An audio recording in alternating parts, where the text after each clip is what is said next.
Good morning, Minnesota and beyond. Welcome to Movie Minnesota. We're on episode number 20 in our fourth week of this pilot real estate show. It's August 9th, Friday, 2024, 9:30 a.m. Central Standard Time. I'm your host, Michael Walgrave. I'm a Twin Cities realtor for the Walgrave Real Estate Group out of Savage, Minnesota. We're part of the RE/MAX Advantage Plus network, the third largest RE/MAX team on the planet. True story. So, welcome to the big dog. Welcome to the big show. We have Garrett Beans Beaner in the back producing today. Thank you, sir, for getting this done for me. Absolutely. It's a pleasure. How are you doing this morning, Mr. Walgrave, sir? Yes, sir. If you need any of Garrett Beaner's services, he is available.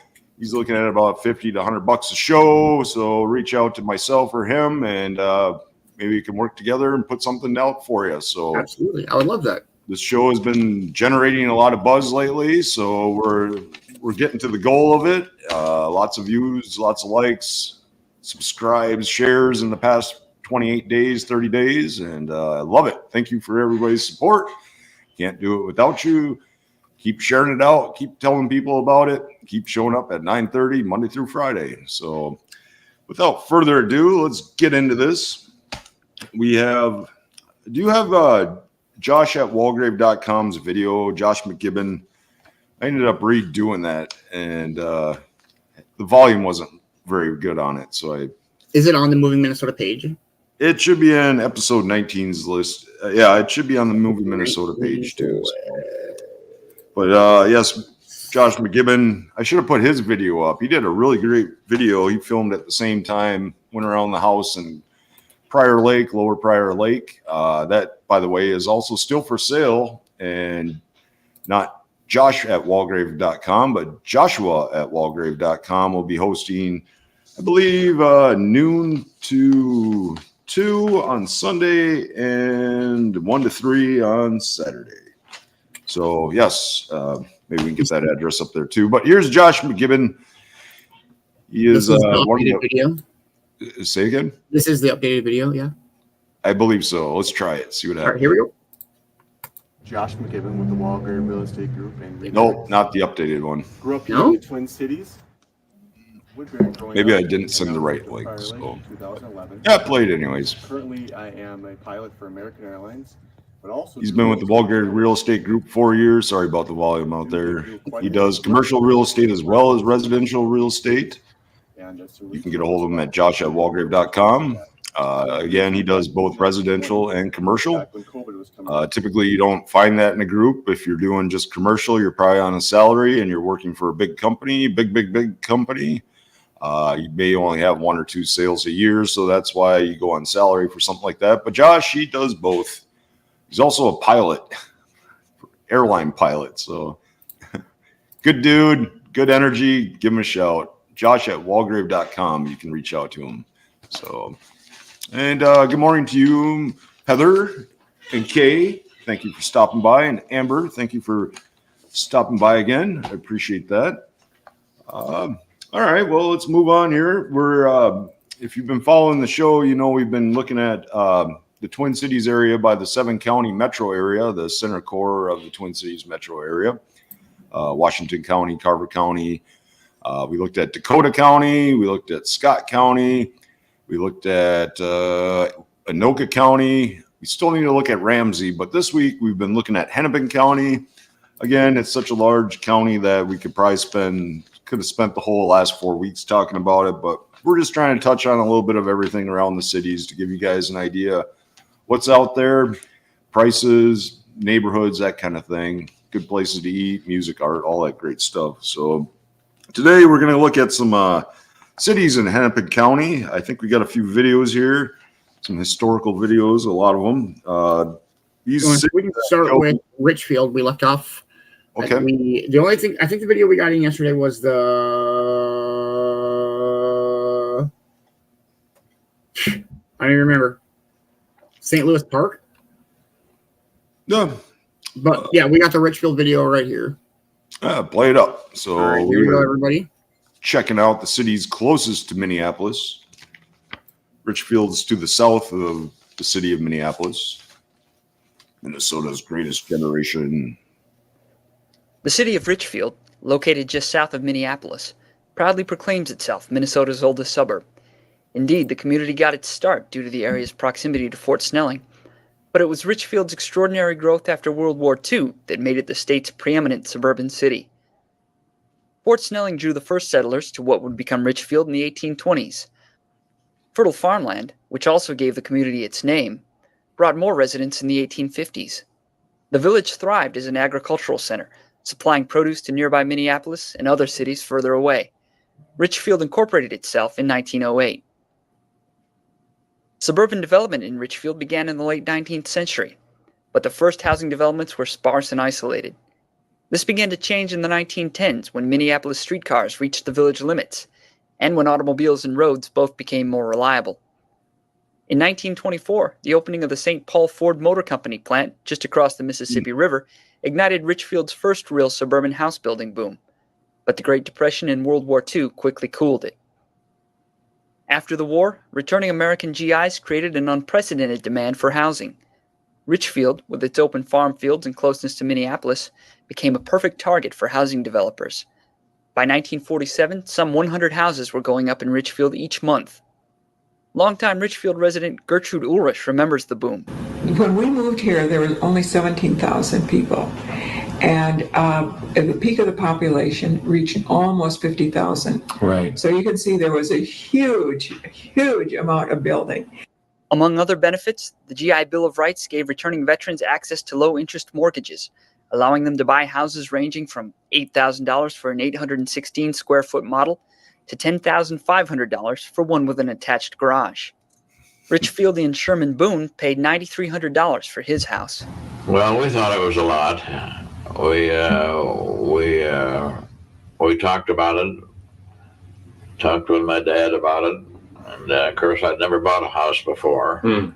And coming out of the service, didn't have a lot of money, and so there were cheaper houses available, but they were not like mine. Because builders and buyers both wanted to save money wherever they could, many of these new suburban homes were simple in style and appointments. Carpeting and landscaping were luxuries to be added later, and many houses were built to identical plans. But the houses were impressive enough to first-time buyers like Ulrich. See, one of the things that I liked best about that house, as you looked at it from the outside, it had a very dignified appearance. It had a very dignified entrance. You walked up, you didn't have to search around to find the front door. Mm-hmm. It was obvious where the front door was. Boone recalled that these basic houses were perfect for those just starting out. Yeah, that's a starting place. Richfield is a starting place for homes, for living. You could buy it like we did. We bought a reasonably replaced home, and it's still that way. Mm-hmm. It's a starter. Yeah. It's a starter home. And Richfield happened to have a lot of them. The surge of new houses and new families was not without problems. The sudden growth taxed Richfield's infrastructure. Storm sewers, gas lines, and other utilities required expansion. New schools and civic buildings had to be built. Police and fire crews needed new recruits. Richfield's population of 4,000 people in 1940 swelled to 42,000 by 1960. Jeez. It took more than houses, schools, and utilities to make a suburb. Like people, stores were moving away from the cities and out into the suburbs. Richfield saw its share of new shopping centers open in the years after World War II. The community's Hub shopping complex opened in 1954. The Hub offered a department store, a grocery store, a pharmacy, and, unlike downtown Minneapolis stores, free parking. Southdale Mall, which opened later that year in neighboring Edina, took the Hub concept a step further by enclosing its stores under a single roof in the country's first indoor shopping mall. Boone remembered the Hub in its early days. The Hub was built before Southdale, so at that time it was they had a lot of big shops, good shops, because Southdale hadn't been built. Well, this is a pretty big shopping center. Suburban growth continued to reshape Richfield over the years. Today, the city's population stands at 35,000 people. Young families live next door to retirees who've been in the same houses for half a century. Despite the growth, Richfield retains the small-town feel, with easy big city access, that has drawn people to it for more than 60 years. Awesome. Minnesota Historical Society, their YouTube channel. Check that out. They got some really good stuff on here. That's where that video was from.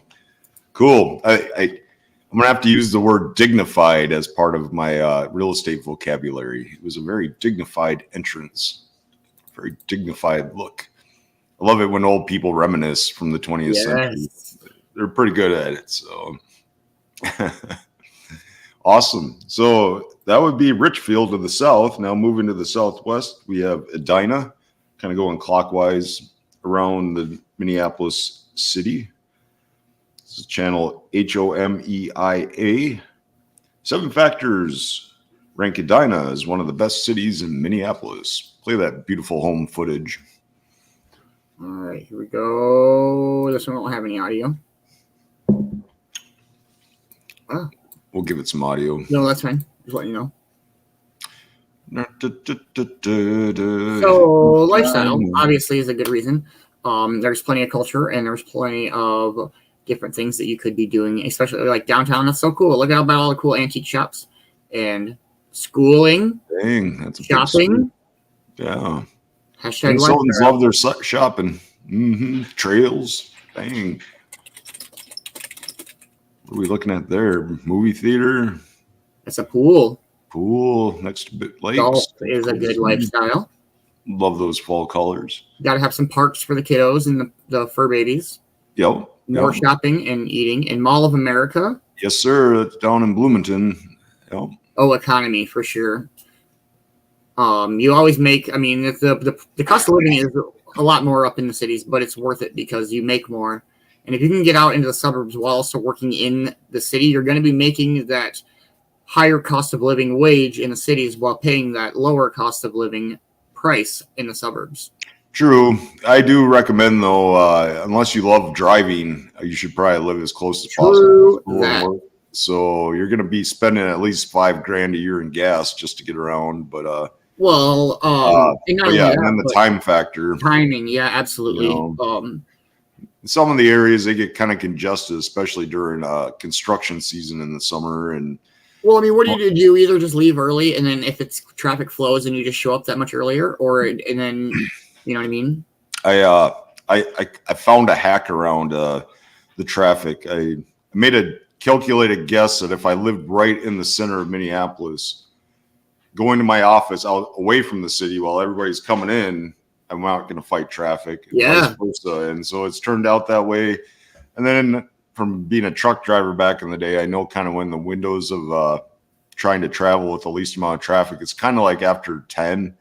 It's like between 10 and noon and then like Yeah. 1 and 2. So if you can get on the road at that time of day, you're not fighting the traffic. Even like I've tried to go to work at like 6 a.m. Oh, the roads are full at that point too. So I don't know. That's an awesome school, though. They have some of the best in the nation, actually. I believe. Oh, safety and healthcare. Hashtag Mayo Clinic in Minnesota. Even though that's not in the cities, but still. Down by Rochester. It's in the state. It's a world. It's in the state. It counts. It counts. So we are. This is moving Minnesota. So I think it's U.S. or United Healthcare is the biggest healthcare yeah, provider. or the University of Minnesota Health. Yep. You know that. So health is a big thing around here. Ooh, climate. It's like a brisk 58 degrees this morning. Oh, a beautiful day today. It's a beautiful Minnesota day here. Don't mind that climate thing here in a few months or in like 5 or 6 months. We'll talk about that. And in the 6 months after that 6 months. So no, Minnesota winters are terrible, but we just don't go outside. Yeah, enjoy your house that you're paying for. Absolutely. You But know? save all that energy for the cool climate in the summer where you can go golfing or swimming or boating.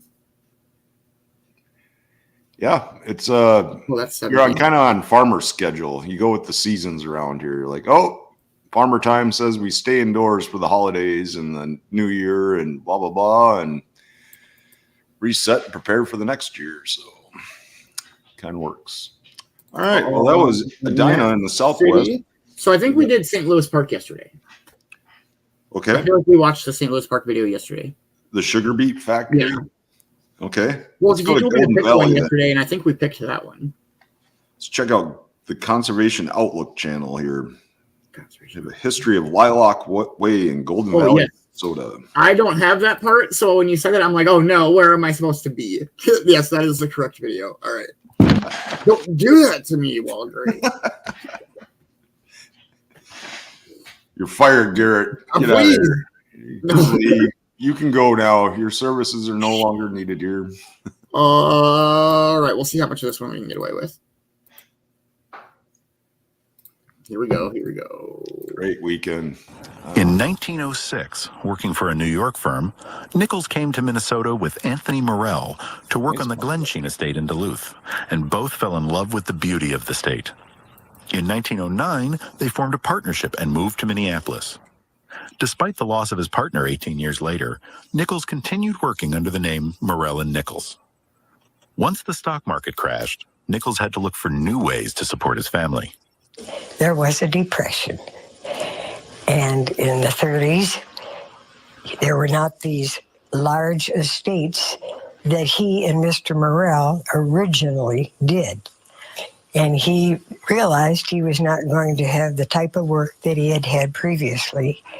So he went to work for the Highway Department in 1932. In 1933, Nichols became the landscape architect for the Highway 100 project. Nichols was a landscape architect who had long been concerned about the beautification of the public environment. And he, of course, was interested in flowers and parks as well as highways. And so he was a natural fit with the spirit of the New Deal. Considering the suburban character of the Beltline, a landscaping development in which lilacs form, the keynote has possibilities of great beauty and attractiveness. This is not the normal type of landscaping for highways, but this particular situation invites a departure from our generally followed practice. We will endeavor to keep the landscaping as naturalistic as possible and yet have lilacs form the predominating theme during their blooming season. Arthur Nichols. Nichols found a ready, if unusual, partner in a group of Golden Valley housewives. Golden Valley Garden Club decided we would like to take on a project. And that was about the time that they were talking about the highway. And then these women thought that being the Golden Valley official flower was a lilac, maybe we could make some arrangements with the highway department to earn money to buy the lilacs to be planted alongside the highway. And that's what we did. We sold lilac plants for 15 cents a piece.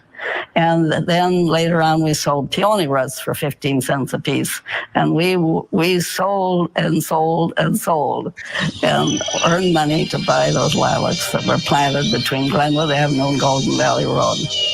But the landscape department of the highway department, of course, took care of arranging where they would be put and planting them. But we paid the money for the lilacs.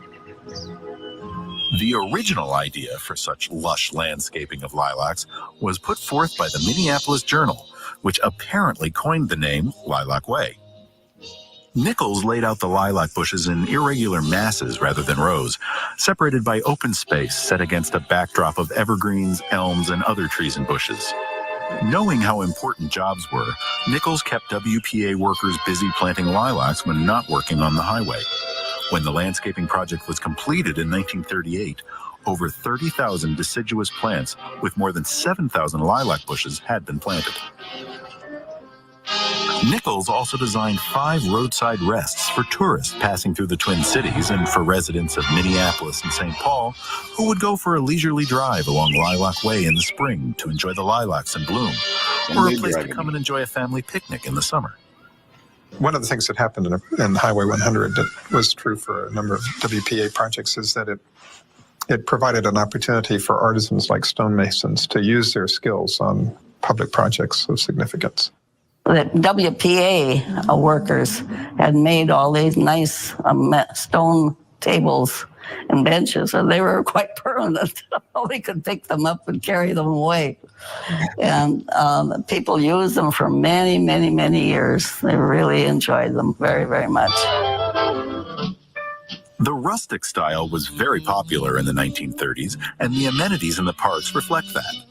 Many of the parks included picnic tables, rock waterfalls, limestone pools surrounded by benches, rock gardens, fireplaces, walkways, flagpole stands, wayside rest signs, and 2 beehive barbecues.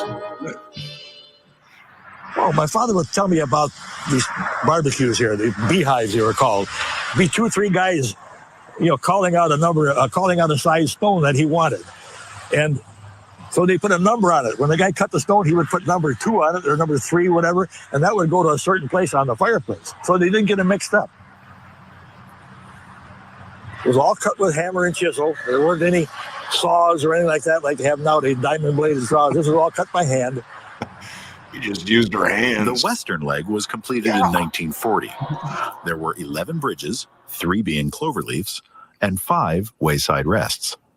The whole city was proud of it. It was kind of the first experience of freeways and protected driving and pleasant driving.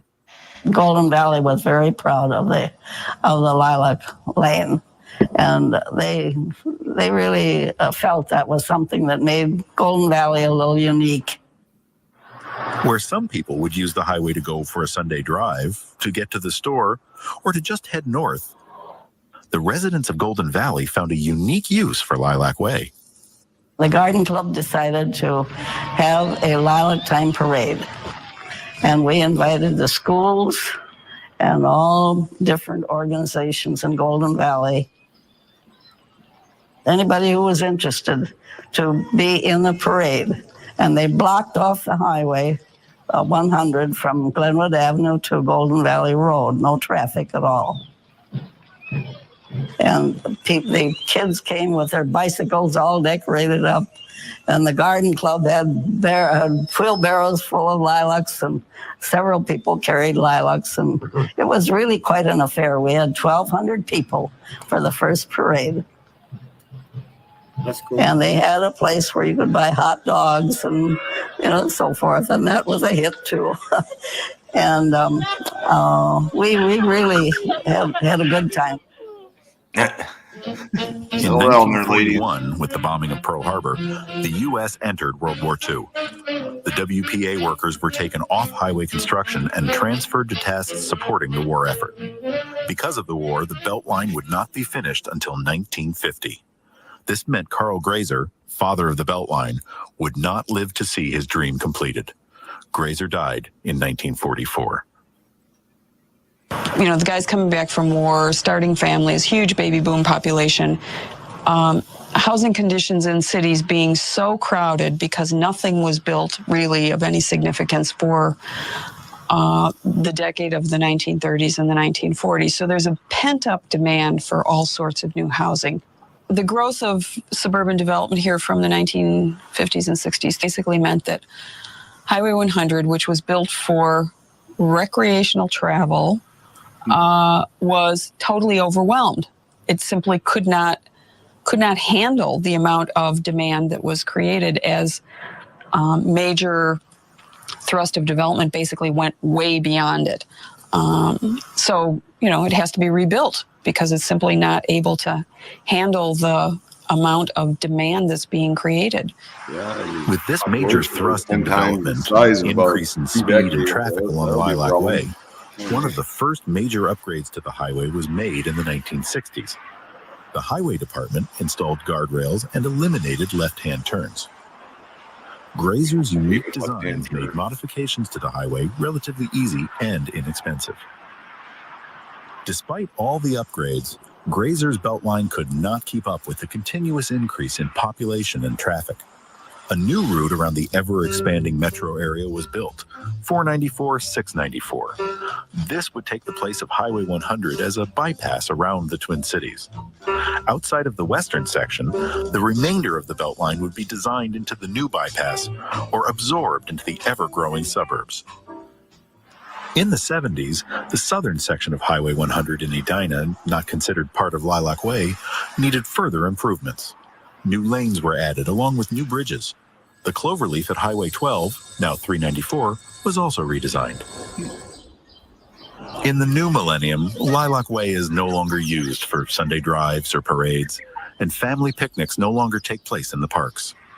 The suburbs Lilac Way once served have expanded well beyond their boundaries, and with this increase, highway officials say Lilac Way must also expand and grow to serve the people it was built for. Of the 5 parks built by Nichols, the remains of 3 still exist: Lilac in St. Louis Park and Blazer in Golden Valley. The sites of these 2 parks will eventually be eliminated. Grazer Park in Robbinsdale, named after the father of the Beltline, will be updated into the new highway design. Lilac Way will eventually have 6 lanes, and the 2 cloverleafs at 55 and 7 will be changed to better accommodate today's traffic flow and speed. Bridges will replace stoplights, which had been added at various intersections. The bridges originally built along this stretch will be replaced. The new design for Lilac Way will try to reflect as much of the original design as possible. Despite all of this, the pride and the beauty that was once part of Lilac Way is quickly disappearing. Never going to see Lilac Way again. It's not functional. What we build now are big roads to move large numbers of people as quickly as possible. It's hard to imagine that anyone could fathom, 494, 694 is a place that you would go and have a picnic. It's just not going to happen.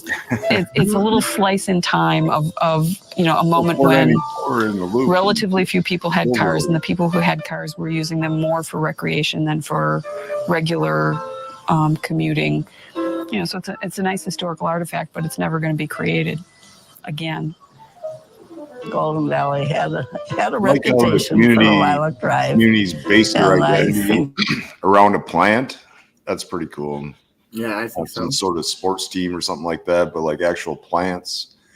And that was one of my jobs when I worked for the county down there, was part of the tree program. And so yeah, we plant a lot of lilacs, but I'd rather see somebody plant a diversity of plants, not just all one plant, because the bees and the pollinators need stuff blooming at different parts of the year, and that helps all the agriculture. I think the University of Minnesota and the state of Minnesota, the Department of Ag, are looking to promote instead of like lilacs, more like hazelnuts, because you can actually eat those and they grow around here. And also elderberry is a big native plant for the area. That's basically a superfood. So, but lilacs are nice. I don't know. You like lilacs? I love them. I think they smell amazing. They get me. I think I have allergies for them. So yeah, very well. I know they're very pollen-y type flowers. Yeah, I think we'll go with that way. Right? Cool. Right, well, that was a dynamic Lilac Way for all you Sunday drivers out there. All right, we got the Welcome to New Hope video up next. This is channel CCX Media. Now take note of this video and the next video. We love the small town feel, the small town friendliness. I love the family environment. Everything is always nice and clean. Taking my daughter to the park. It's just a friendly neighborhood place, Welcome to New Hope, a place with a small town feel and a big city in the backyard. With all the great amenities in New Hope, it's no wonder why the mayor has lived here for over 40 years. Hi, I'm Kathy Hempkin. I'm the mayor of New Hope. I moved here in 1976 with my family. We've worked here, we've played here, and now we've retired here. And now I've brought a few of my friends so they can tell you about the exceptional things that happen in this great city. Well, the New Hope Parks and Recreation Department, in addition to doing programs and special events, we have a lot of amenities throughout the city. The ice arena is fantastic here. It's a beautiful arena. All the people are really nice. We have 2 sheets of ice here, a dry land training area, a walking track, meeting rooms. We are home to a very, very active youth hockey association, and also home to the 2 high school, the boys and girls Armstrong Cooper high school hockey teams. In addition to the arena, we have a par 3 9-hole golf course, which is great for any ability level and all ages. We offer lessons and leagues and tournaments. And then we also have an outdoor theater that is home to the Off-Broadway Musical Theater, who put on a terrific musical performance every summer. We also do movies in the park and drama classes as well. Businesses like the full-service grocery store Hy-Vee and a Dunkin' Donuts add to the landscape of an already solid and diverse business community. New Hope is a great place to do business. We have over 400 businesses here, from major companies to single-owner businesses. New Hope also caters to residents of all ages with housing options from single-family homes to senior housing and new luxury apartments. New Hope's done a really good job with promoting life cycle housing, and the newest being the redevelopment of a city-owned piece of property into a 182-unit luxury apartment building that's now currently open for the general public. The city also has other programs that we're dealing with that look for reinvigorating single-family neighborhoods, going in and acquiring rundown properties, demolishing them, and then rebuilding them, and having them be affordable for perhaps people who are looking for their first housing option ever. And then for the aging population, we have recently approved and is now constructed a 31-unit assisted living facility done by the Good Samaritan Society.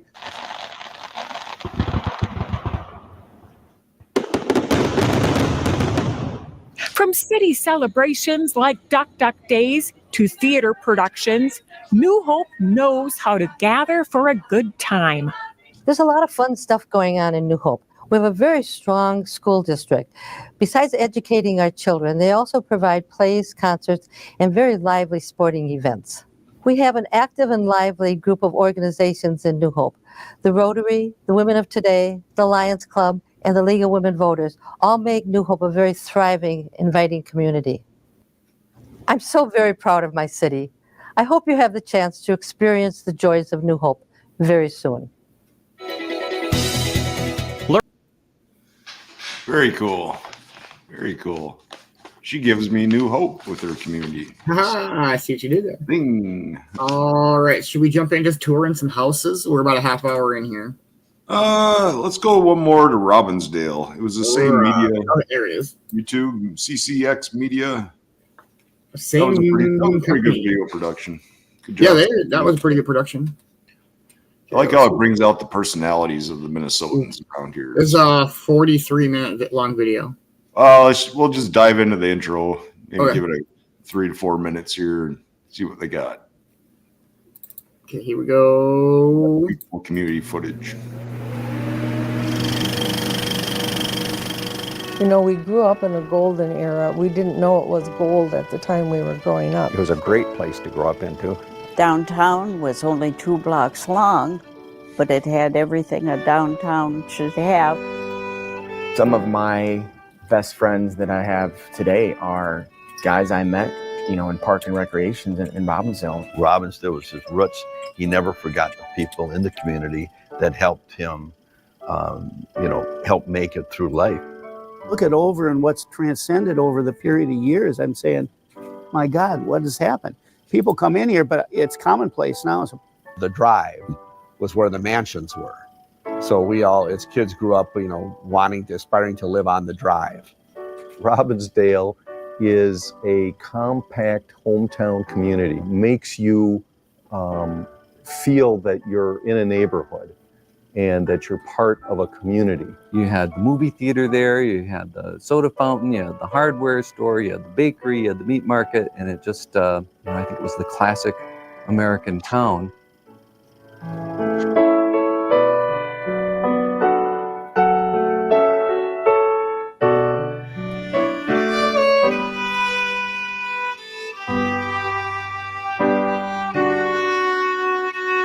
Robbinsdale was almost dreamed up out of whole cloth.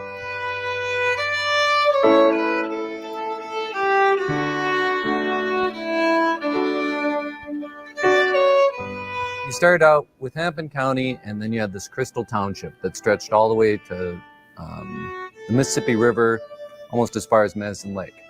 So it included Crystal, Robbinsdale, New Hope, Golden Valley, St. Louis Park, and then Minneapolis. So it was quite a big area. As Minneapolis grew, it started annexing neighboring communities. And the folks that were in Crystal decided, they didn't want to be annexed by Minneapolis and start having to pay higher taxes. And so they formed Crystal Village. They were being taxed about $1.50 a year. And they said, well, what's that for? It's for the lamplighter that was lighting the lamps on Lyndale Avenue there in Camden. When they opened up the state factory, it was actually earlier than that. It was 1852 when they first opened up the territory for settlers. And two people came, John Bohannon and John Doe, and they ended up in Camden about 44th to 45th and Fremont and like that.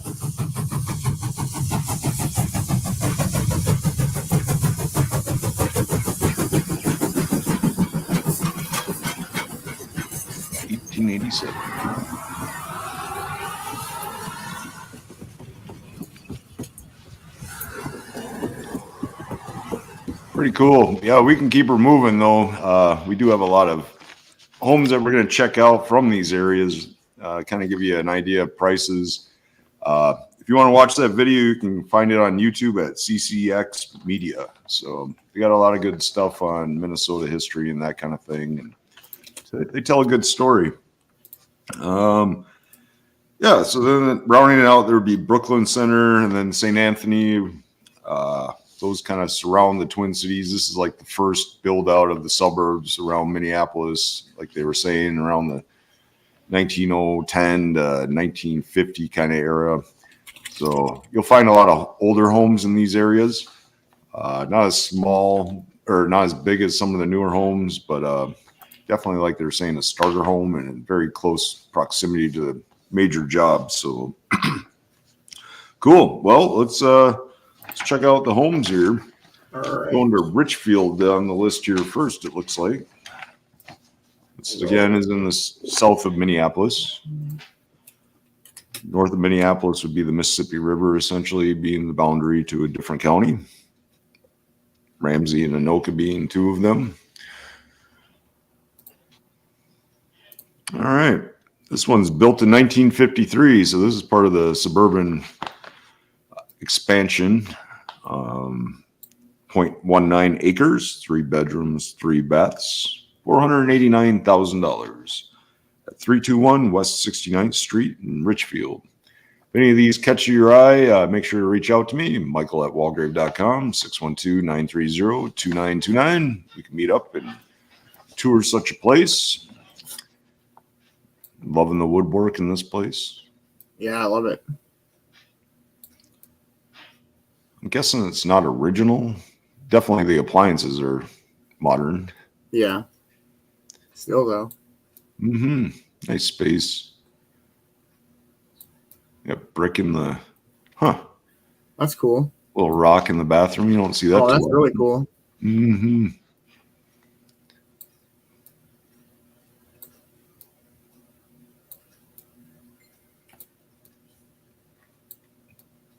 No, pretty clean. Very nice bathrooms. Huge rooms. Jeez. Basement, I'm guessing. Fireplace. Oh, wow. Yeah, they put some revamp into this place for sure. 489,000. Oh, geez. Little workout room. Nice little backyard area. Oh. And then park right next. In the neighborhood, I would guess. Nature center. Oh, wow, that's cool. Oh. Oh, that's Minnesota right there. Absolutely. Ducks. Library. Land of parks and lakes. Yeah, that is 321 West 69th Street, Richfield, Minnesota. 612-930-2929. We'll go check it out next week if you want. So give me a shout. Okay, going clockwise again. We're going up to Edina. It's on the southwest part of the city of Minneapolis. 4808 Aspasia.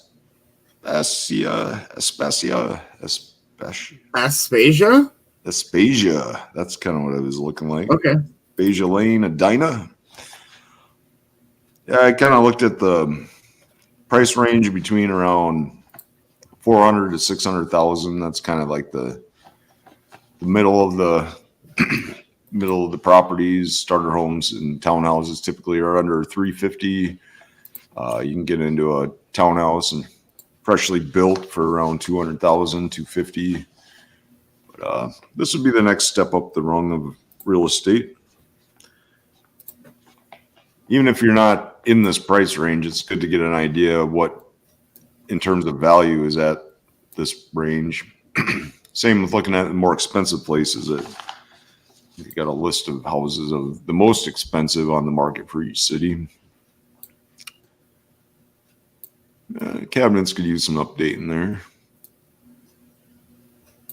like fixtures. This is 499,000, built in 1959. So you got another newer suburb home, or part of the original suburb expansion out from Minneapolis. 3-bedroom, 3-bath, 1,902 square feet.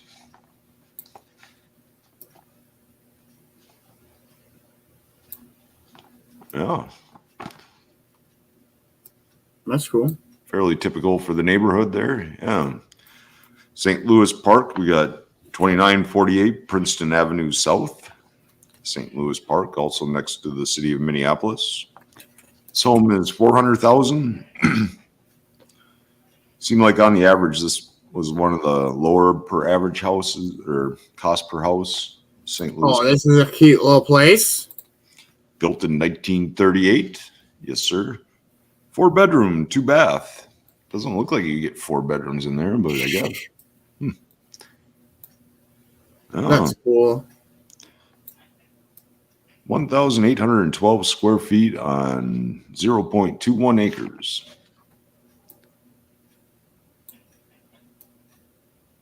Now,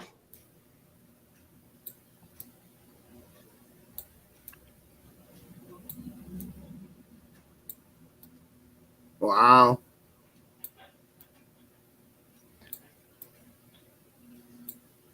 Yeah, I think in these homes, smaller homes like this, I do like the white more, I think, than the wood look. It just seems more, I mean, it opens it up more. I don't know, the darker colors they're cozy, but in a smaller home, maybe it don't work so well visually. Right, absolutely. Skylight in there. Huh. Nice, huge backyard. Wow. There's a land for your fur babies to roam. Mm-hmm. Yeah, these older homes with their smaller garages. I'd probably add a 2-stall. Looks like you could fit a 2-stall garage in front of it. Very cool. 400,000, St. Louis Park. Moving on to Golden Valley. That's north of St. Louis Park, or just to the west kind of thing. 6050 Manchester Drive, Golden Valley. 525 is the price. 4-bedroom, 3-bath, 0.33 acres, built in 1965. So yeah, this is a little bit further out from the little bit developed later area. Manchester.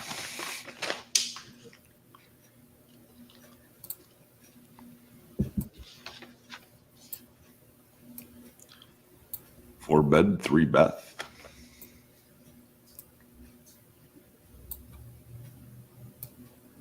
Digging the beams. I like the natural lighting. Mm-hmm. Looks like they put some LED lights in the ceiling. It's definitely a good upgrade. Under the cabinets too, that's cool. Mm-hmm. Little breakfast nook there. Laundry room, first floor. Nice.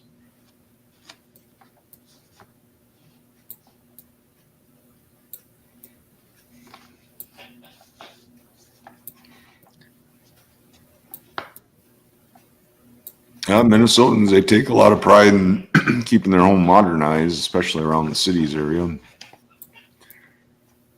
it's worth it. One, you get to live in it, and two, it's a good investment in yourself.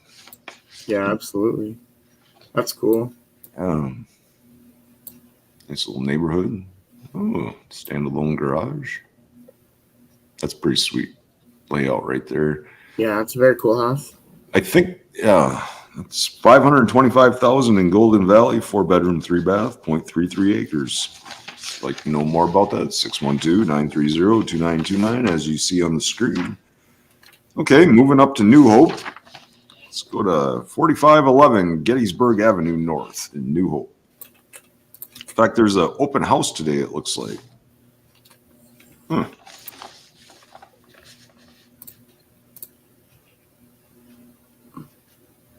Did it mention on the first slide if this was an open house? Usually it will tell you when the times are.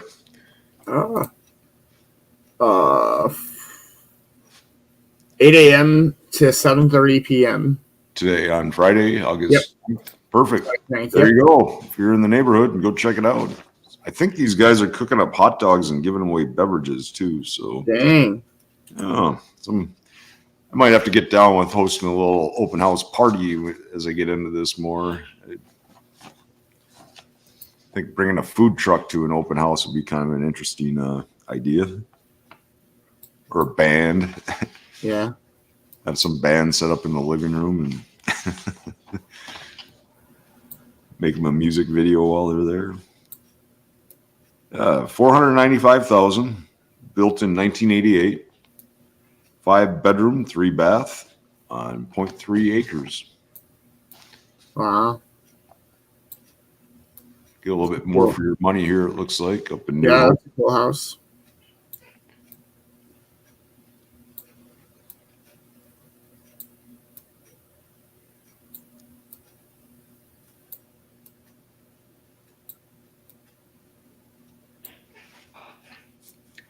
So to be considered a bedroom in the basement, you need to have a egress window to be able to get out in case of a fire or what have you. So if you're trying to count bedrooms, if they don't have this big old window that you can crawl through to get out of the house, if it's burning down, God forbid, it's not counted as a bedroom. Just a little FYI there. Cool. All right. Well, let's move on to Crystal. We're at 5168 Louisiana Avenue North in Crystal, Minnesota. $575,000. This was built only 4 years ago in 2020. So a fairly new home build here. Give you an idea of what you get for $575,000. 3-bedroom, 3-bath, 2,064 square feet, 0.24 acres of plot.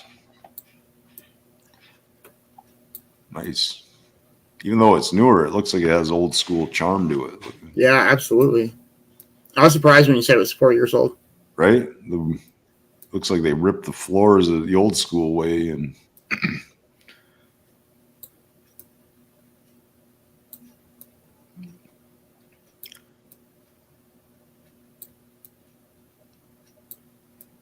it looks generally the houses are cheaper up here, I think.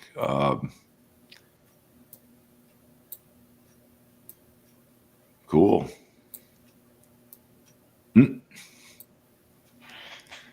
Nice fenced-in backyard.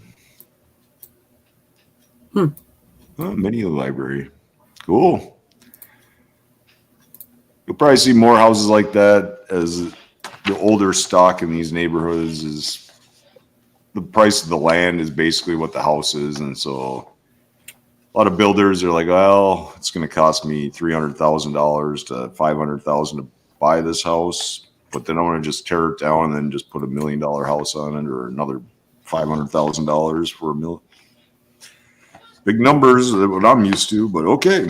Off to Brooklyn Center, 6825 Camden Avenue North, Brooklyn Center. $475,000, 3-bedroom, 3-bath, 2,174 square feet on 0.2 acres.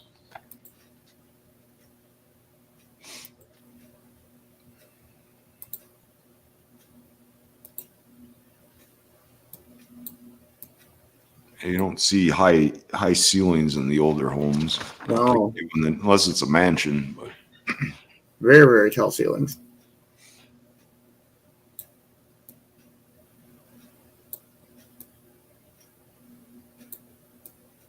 Yeah, it definitely can change the vibe of a room just by the ceiling height. Yeah, that's for sure. That's crazy. Might also change your electric and heating bills too, but that too. But you know, and that's something to look at with these newer homes, even homes built today versus 1990s. Like the insulation factor, we've become more sustainable with not wasting the energy that we use to heat and cool. So, yeah, you can save significantly on the newer materials in terms of energy cost over a lifetime. And there's programs out there for you to help update your home. I don't have any email or links for that right now, but maybe next week. There's definitely discounts that energy companies can help you finance a lot of new windows, like the triple pane instead of the double pane window, you know, the higher insulation rating insulation for your in your roof and such. So yeah, we'll talk about that next week actually. All right, well, St. Anthony, as mentioned yesterday, this is not right next to St. Anthony Falls as you might imagine. It's a few miles from it, but 3305 Edward Street. St. Anthony's kind of just tucked in there as this little city village, a part of Minneapolis, and to the north. I think it's primarily industrial up there, so perhaps there's not a lot of homes. But 3305 Edward Street Northeast. This one's for $525. Built in 1990, fairly recent. 3-bedroom, 3-bath on 0.2 acres. Yeah, I'm still working on some background music to listen to as we do our little parade of home here. Okay. That's a nice house. Yeah.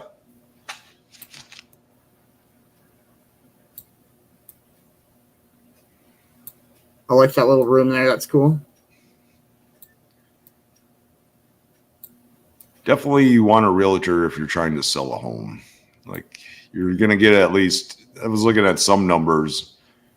You might have to pay your realtor, I don't know, and their broker $20,000 or whatever, but from what they're seeing, you'll typically make $100,000 more than if you were just to list it yourself. So, and the reason being, well, the staging, we offer that kind of thing, just cleaning everything else out, being able to get contractors in there to do everything from paint to put new carpet in to, you know, fix the deck, that kind of thing, get it show open house ready,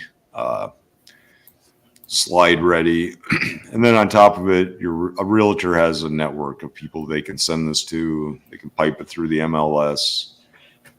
But I mean, if you are you have motivation, yeah, you can surely sell your own home, but you might want to run the numbers on that a little bit. And it's a full-time gig too. So if you got other things going on, you might not want to be doing that. If you're retired and you've done real estate in the past, it might not be a big deal. But from what I've seen number-wise, it's definitely worth contacting a realtor to list and sell your home. So, and you can contact me if that's something you want to do, 612-930-2929. All right, Garrett, what else do we got on the list here? Farmers markets, and then okay. I think that might be it for the day. Yes, sir. So this weekend, I'm a big fan of farmers markets. People are big fans of farmers markets. If you hate farmers markets, I probably hate you. So no, I don't hate you. Nor do I try to hate anything as weird as a farmers market.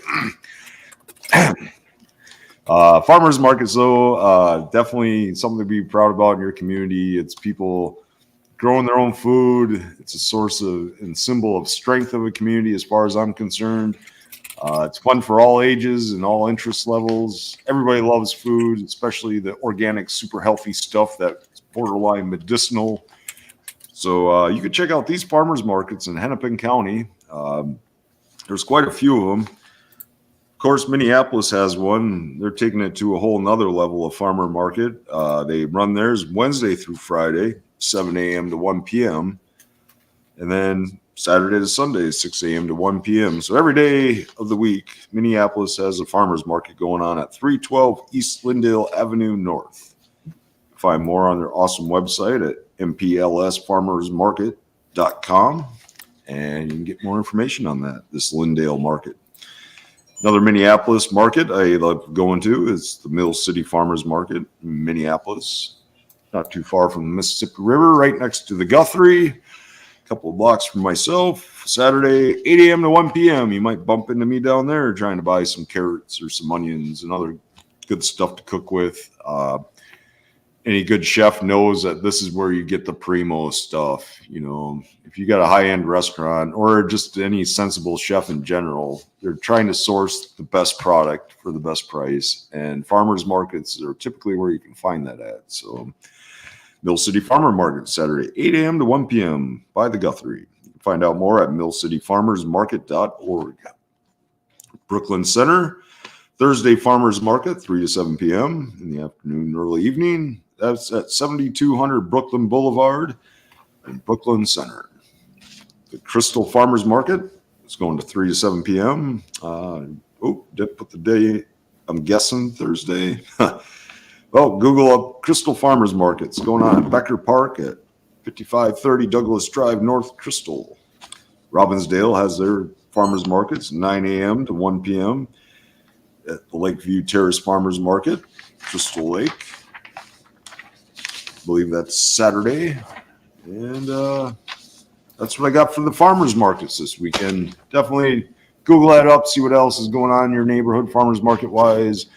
Ton of music, ton of arts going on in Hennepin County and the surrounding 7-county and beyond metro area of the Twin Cities. And my name is Michael Walgrave. We'll just kind of round this out here. It looks like a glorious weekend to be out and about. The humidity's down, temperatures are down. Nice blue skies, big puffy clouds. I live for these kind of days in Minneapolis and Minnesota. Get out there and get a walk in. Check out your farmers markets. My name is Michael Walgrave, Walgrave Real Estate Group out of Savage, Minnesota. If you have any questions about real estate, looking to buy, sell, invest, 612-930-2929, or reach out to me at michael@walgrave.com. You can also text that number. It's my business number, and we'll go from there. You got any big plans this weekend, Beans? Nothing too much. Some new segments this afternoon on some shows, and that's about all she wrote. Rock and roll, rock and roll. Yep. If you're looking for a producer and show producer and content and streamer, you can reach out to me or Garrett. Garrett does an excellent job. He's been doing this every day for the last, 8 months, 3 shows a day. So, and he says he still has space for more. So he can help you out. Prices start around $50 to $100 a show, depending on what kind of graphics and how long and this kind of thing. But he has a few spots open still, so reach out to either one of us, michael@walgrave.com, or what is your email? cove.tv.2024@gmail. Yeah, throw that in the chat down there for the viewers. And that pretty much concludes this week number 4. As David Letterman would do, he would throw his papers probably at the screen and break something. We don't have the sound effects yet. But I appreciate you guys hanging out today. Have a great weekend. We'll catch you at 9:30 a.m. on Monday coming up for week number 5. What county should we look at? We could do Hennepin again. We've just barely touched. We haven't even got into the outer piece of it. But Ramsey? Yeah, we'll either do Hennepin or Ramsey. We'll see. Let's do Ramsey. One of the two. You're going to have to tune in to find out. Yeah, there you go. And now you know the rest of the story, as Heather says, of Paul Harvey quoting. Yes. Thanks for tuning in, everybody. Have a great weekend, and we'll catch you next week. Peace.